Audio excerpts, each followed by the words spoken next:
Hello guys, welcome back. तो आपको पता ही है कि मार्वल यूनिवर्स के फेज 6 की अनाउंसमेंट तो हो ही चुकी है। तो आज बात करते हैं कुछ ऐसे हीरोज़ की जो हमें अवेंजर्स के रोल में देख सकते हैं आने वाली अवेंजर्स मूवी कांग डायनेस्टी में। जैसे कि आपको पता ही है, हमारे थे ओरिजिनल 6 अवेंजर्स, जिनमें से अब सिर्फ 3 ही बचे हैं, हल्क, थॉर एंड हॉकआई। और बाकी 3 आयरन मैन जो अब मर चुके हैं, ब्लैक विडो वो भी मर चुकी है, और कैप्टन अमेरिका जो अब बूढ़े हो चुके हैं।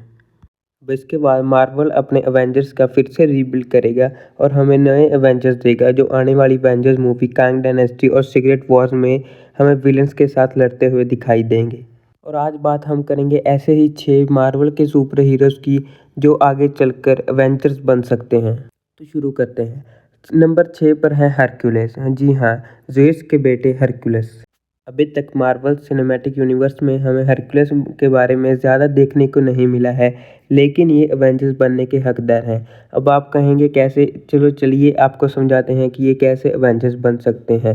हमें हरक्यूलेस देखने को मिले थे थॉर लव एंड थंडर में, जहाँ इनके पिता ज़ेउस इनसे थॉर से बदला लेने के लिए कहते हैं।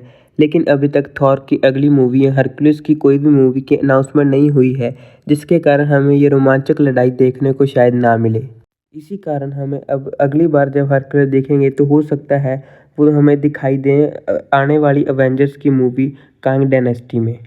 मार्वल कॉमिक्स में हमें हरक्यूलेस एक अवेंजर्स के रूप में भी दिखाई देते हैं, और ये हमें कई अलग अलग किस्सों में दिखाई दे सकते हैं, और उनमें से एक किस्सा था कांग द कॉन्करर का। और इसी कारण हमें अवेंजर्स कांग डायनेस्टी में हरक्यूलेस कांग का सामना करते हुए दिखाई दे सकते हैं।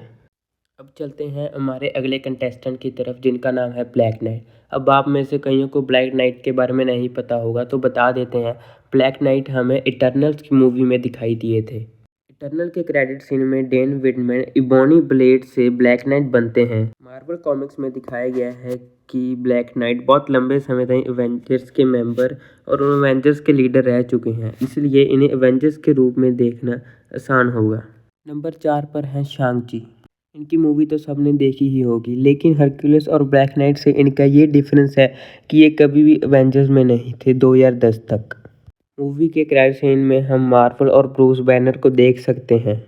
शैंग-ची और अवेंजर्स 5 के डायरेक्टर सेम ही होने वाले हैं, जिसके कारण हमें शैंग-ची अवेंजर्स में इन्वॉल्व होते हुए दिखाई देंगे। और अब बात करते हैं हमारी आज की पहली फीमेल सुपर हीरो की, मोनिका की। ये हमें दिखाई दी थी वांडा विजन में। एमसीयू की आने वाली मूवी द मार्वल्स में ये हमें मिस मार्वल और कैप्टन मार्वल के साथ टीम अप करती भी दिखाई देंगी। कॉमिक्स के अनुसार अपनी पावर्स को पा लेने के कुछ समय बाद ही इन्होंने अवेंजर्स को ज्वाइन कर लिया था, लेकिन एमसीयू में ऐसा नहीं भी हो सकता है, क्योंकि अब इनका अवेंजर्स में रोल निर्भर करेगा इनके द मार्वल्स के रूल पर। आगे है शी हल्क। अब She Hulk turning at law में दिखाया गया है कि वो सिर्फ सुपर हीरो नहीं बनकर रहना चाहती है और कुछ भी करना चाहती है, लेकिन इसका मतलब ये नहीं है कि वो हमें अवेंजर्स में नहीं दिखाई दे सकती। शो के अकॉर्डिंग अवेंजर्स बनने के चांस ही इनके कम तो हो गए हैं, लेकिन आने वाली अवेंजर्स की मूवी में ये हल्क का साथ जरूर देंगी।